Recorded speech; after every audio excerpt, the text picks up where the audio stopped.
ஒரு பேக்கரி ஓனரோட wife. Daily கேக்கு sweets அதுக்கு மத்தியில் தான் என்னோடய லைஃப். இப்போது 100 கிலோ. இந்த நிலைமைக்கு நான் எப்படி வந்தேன்? இதுலேருந்து நான் எப்படி சேஞ்ச் ஆக போகிறேன்? Hi guys, welcome back to Nandi diaries. நான் உங்கள் நாண்டி. இந்த வீடியோ எதை பற்றி அப்படிங்கிறது தம்ப்நெயில் பார்த்தாலே நீங்கள் எல்லோரும் கண்டிப்பாக கண்டுபிடிச்சிருப்பீங்க. என்னோடய வெயிட் கெயின் ஹிஸ்ட்ரி பற்றி தான் நான் இந்த வீடியோவில் பேச போகிறேன். அண்ட் அதுக்கு முன்னாடி இது என்னோடய very first YouTube video. So ஃபுல்லாக பாருங்கள், பிடிச்சிருந்தா லைக் பண்ணுங்கள்.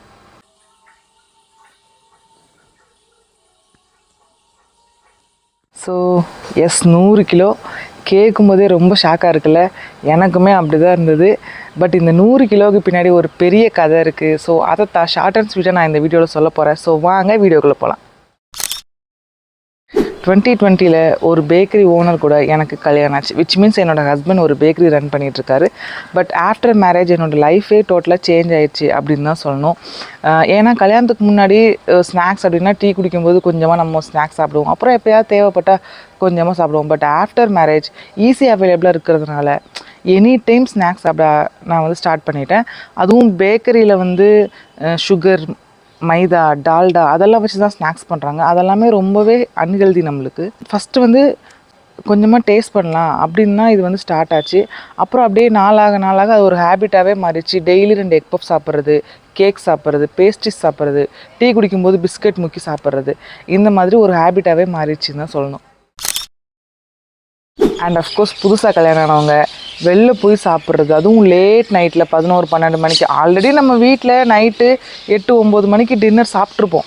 இருந்தாலுமே லேட் நைட் போய் வெளில போய் சாப்பிட்றது அண்டு டீ குடிக்கிறது. டீ மட்டுமா குடிப்போம், கூட ஸ்நாக்ஸ் வாங்கி அதுவும் சாப்பிடுவோம். வீட்டுக்கு உடனே தூங்க போகிறோம், இல்லை கொஞ்சம் நேரம் தூக்கமும் வராது, கொஞ்சம் நேரம் ஃபோன் பார்த்துட்டு 2-3 மணி வரைக்கும் தூங்காமல் முழிச்சிருக்கிறது. இந்த மாதிரி ஒரு அன்ஹெல்தியான ரொட்டீன் நான் ஃபாலோ பண்ணிகிட்டு இருந்தேன்.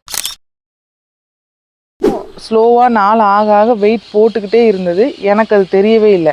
சடனாக ஒரு நாள் நான் வெயிங் ஸ்கேலில் நின்று பார்த்தா 90 kg. நான் அங்கேயே செம ஷாக்கு. அப்புறம் பிசிஓடி டயக்னஸ் நான் ஆகிட்டேன். அப்போ தான் எனக்கு அது புரிஞ்சுது, இது என்னோடய பாடியோட இஷ்யூ கிடையாது, இது ஒரு லைஃப் ஸ்டைல் இஷ்யூ அப்படின்னு எனக்கே புரிஞ்சுது. செல்ஃப் லவ் பண்ணுறேன், என்ன நான் லவ் பண்ணுறேன், எனக்கு பிடிச்சதை நான் சாப்பிட்றேன், இதில் என்ன தப்பு இருக்குது, நல்லா சாப்பிட்டு நல்லா வாழ்றதுல என்ன தப்பு இருக்குது, இப்படிலாம் நான் சொல்லி என்ன நானே ஏமாற்றிக்கிட்டு இருந்திருக்கேன். ஆக்சுவலாக என் பாடிக்கு என்ன தேவை அப்படிங்கிறதே நான் இதை கண்டுக்காமல் விட்டுட்டேன் அப்படின்னு தோணுது. பட் நான் யாரையுமே ப்ளேம் பண்ண விரும்பலை. என்னையோ இல்லை என்னோடய மேரேஜ் லைஃப் ஸ்டைலையோ என்னோடய பேக்கரியோ எதையுமே நான் ப்ளேம் பண்ண விரும்பலை. இப்போ நான் ஒரு டிசிஷன் எடுத்திருக்கேன். இதுக்கப்புறமாவது டிசிப்ளினை கற்றுப்போம், கொஞ்சம் ஒரு ஹெல்தி லைஃப் ஸ்டைலுக்குள்ளே போகலாம் அப்படின்னு நான் நினச்சிருக்கேன். ஸோ இந்த சேனல் இதை பற்றி தான். என்னோடய லைஃப்பில் நான் என்னென்ன கோ த்ரூ பண்ணுறேன், எப்படி வெயிட் லாஸ் பண்ணுறேன், அஃப்கோர்ஸ் வெயிட் லாஸ் மட்டும் கிடையாது, என்னென்னலாம் பண்ணுறேன் அப்படிங்கிறத ரியலாக, ஹானஸ்ட்டாக, அன்ஃபில்டர்டாக இந்த சேனலில் நான் ஷேர் பண்ண போகிறேன். ஸோ நீங்களும் உங்கள் லைஃப்பை ரீஸ்டார்ட் பண்ணணும் அப்படின்னு நினச்சிங்கன்னா கமெண்ட்டில் கண்டிப்பாக ரீஸ்டார்ட்னு டைப் பண்ணிடுங்க. அப்புறம் என் சேனலை சப்ஸ்கிரைப் பண்ணி வச்சுக்கோங்க, சேர்ந்து சேஞ்ச் ஆகலாம். ஓகே, பாய்.